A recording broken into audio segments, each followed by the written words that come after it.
Dr. Berg here. Today we're going to talk about the top superfoods for your heart. One really simple way to figure this out is just to look at what mainstream medicine is telling you to do for the heart and go in the exact opposite direction, and you're going to be super successful because they'll tell you to make sure you lower your saturated fat or your cholesterol or your sodium content and have more fiber.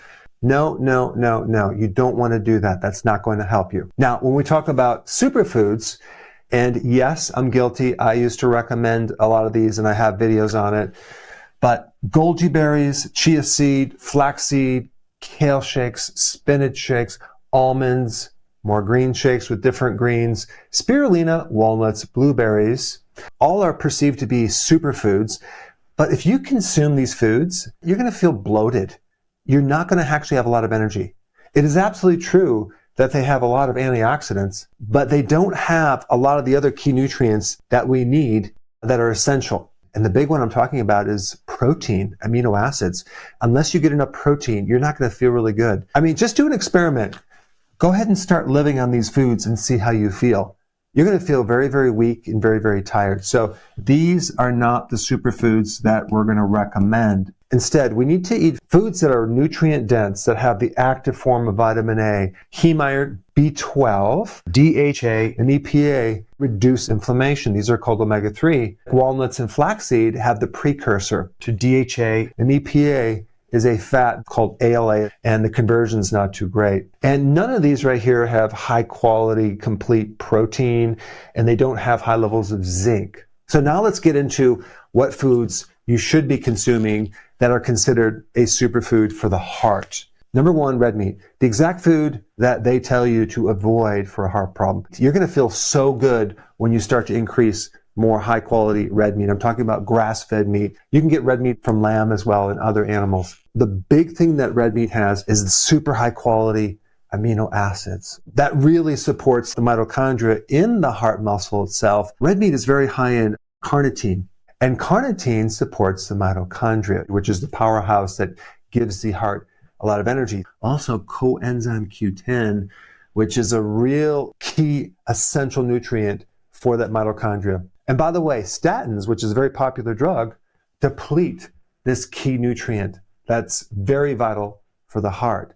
So if you are on a statin, you definitely need to take this right here, or you'll end up with muscle problems. Because muscle, especially the heart muscle, needs mitochondria and it needs this, it's called a cofactor. Now, one of the saturated fats in red meat is called stearic acid.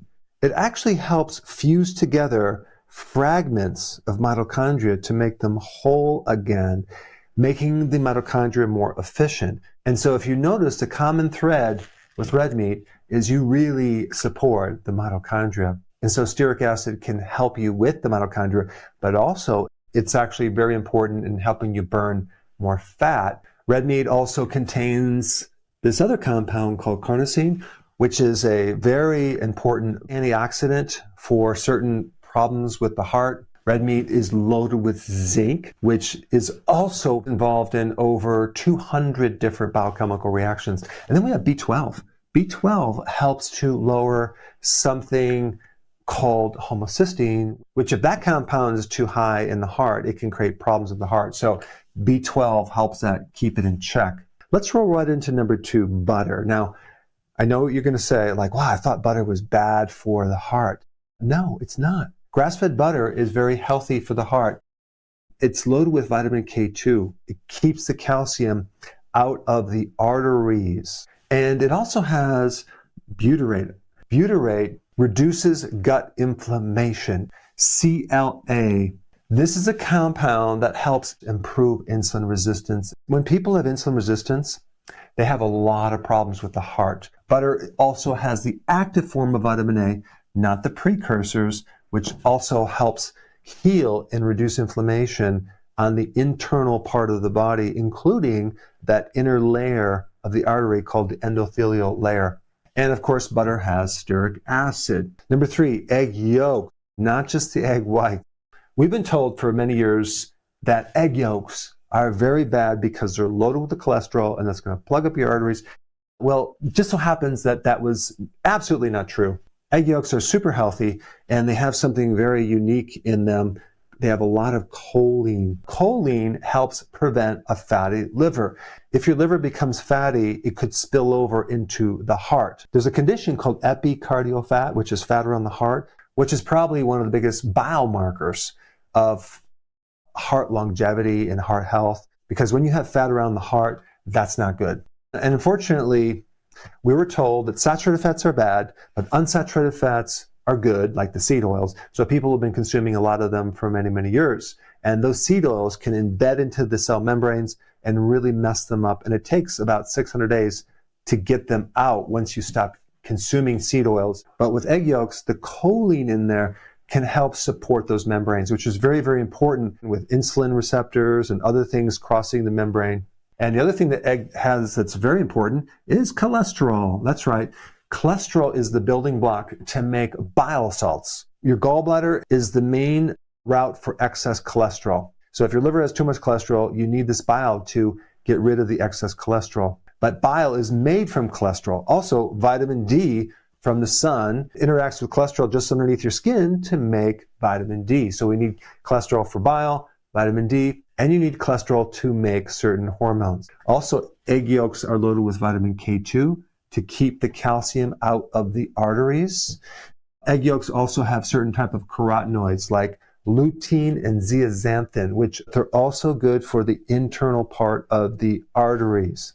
Let's talk about number 4, cheese. I'm not talking about American cheese. I'm talking about the good stuff you usually get from Europe, the raw, unaged cheese. Jarlsberg cheese has the most K2 of any cheeses, and a lot of the other hard cheeses also are loaded with vitamin K2. This is the key vitamin that actually not only keeps the arteries free of calcium, but also it's a nutrient for the mitochondria. There are certain, they're called peptides, which are small little chains of amino acids in cheese that are natural ACE inhibitors to help with blood pressure. Number 5, shellfish. Now, wait a second. I heard that shellfish was very high in mercury. Well, it does have mercury in it, but it also is loaded with selenium, and selenium helps bind that mercury so it becomes neutralized, so you don't have to worry about the mercury in the shellfish. What shellfish does provide, and I'm talking about oysters, mussels, and clams, is a really good amount of omega-3 fatty acids, the active form of DHA and EPA, okay? That's really important. But the other thing is the trace minerals are off the charts. And unfortunately, our foods are depleted of trace minerals because their soils are depleted of trace minerals. And so the production of protein, like your hair, nails, skin, the ability to detoxify your body, the ability to make energy all depend on these cofactors, and trace minerals are a really big part of it. Number 6, organ meats. And of course, the liver that I'm recommending is the grass-fed, grass-finished liver, but our ancestors consumed a lot of organ meats. Sometimes even some of the native tribes would give the dogs the meat, and the tribes would eat the organ meats. But I'm not just talking about liver. I'm talking about heart, kidney, brain. These are all things that very few people consume nowadays. I'm going to put a link down below of a company, US Wellness Meats, that has hamburgers with some of these organ meats in them. But I think that would be a great way to hide these organ meats, because some people don't like the taste. Like, I don't like the taste of liver, so I have to have it hidden in different foods.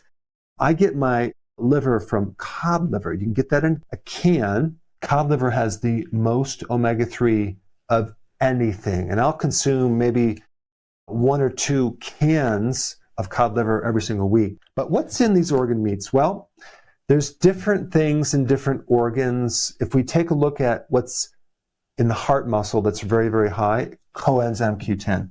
The heart has the most. And I do know in certain European cultures and countries, they make sausage with these organ meats. Vitamin A is in organ meats. You're going to get the most vitamin A from liver. And if you think about vitamin A, yes, it's good for the eyes, it's good for the inner skin, it's good for the arteries, and it's good for the immune system. So organ meats are also loaded with B12 to help your red blood cells, and copper, that will help you make collagen because your arteries are made out of collagen. It's a kind of a flexible protein. Let's get into number 7, fermented foods. Now, of course, you have sauerkraut, kimchi, kefir, all of the things I consume on a regular basis to help feed the microbiome, which is also very, very important for heart health. But there's one fermented product called natto, super high in vitamin K2. But it's also high in another compound called nattokinase. It's a very effective compound to reduce clotting. Number 8, sea salt is not a food, but okay, well, it might not be a food, but it's something that we put on our food. Himalayan sea salt, right? What is the difference between sea salt and regular salt? Sea salt has like 80 or 90 minerals. Regular refined salt has 2. Sometimes they add stuff to it like anti-caking chemical. Sometimes they add aluminum to it.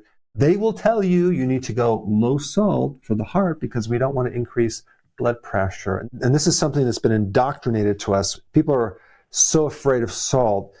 Well, guess what? Recently they found that is not true. They found that not everyone needs to have a low salt diet.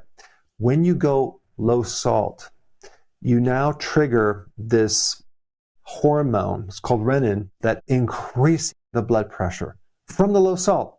Now, I'm not telling you to have like a massive amount of salt. You just need adequate salt because there's certain people that are salt sensitive. If they have too much, they might have high blood pressure, but that usually is from low amounts of potassium, not high amounts of sodium.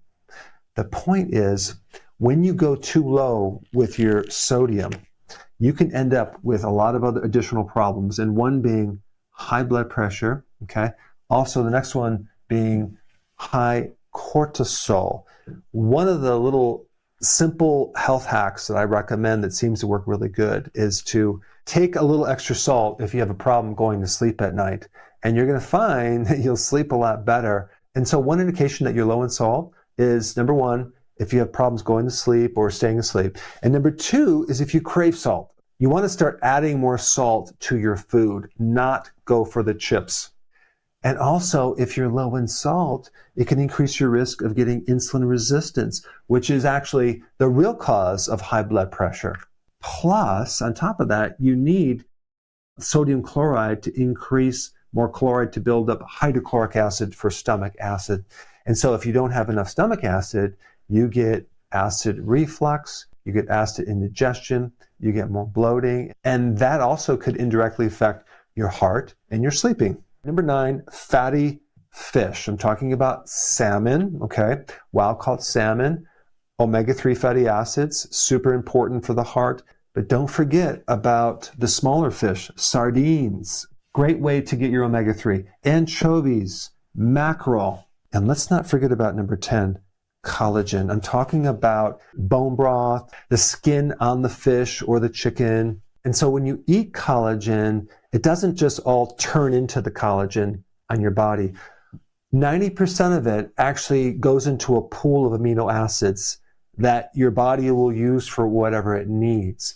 But 10% of this collagen is not broken down fully into amino acids. Instead, 10% of that collagen is in these peptide chains. A peptide is a series of amino acids on a chain. So these get absorbed in the intestines, go into the blood, and act as a signaling molecule, a messenger, to tell the body to make collagen and repair collagen. And then if you don't have enough collagen, you end up getting rigid arteries. And the reason I'm even talking about this is that when you consume the meat that we eat nowadays, you're only getting between 1% and 3% collagen, when we really need a lot more. And if you're just living on like tender steak and easy to eat protein, you're not getting enough collagen. I personally add collagen to my coffee every morning, and I get enough collagen. I don't have to worry about it through the rest of the day. And since we're on the topic of the heart, I did another video on how to unclog your heart. And I put all the information in this video right here. You should check it out right now.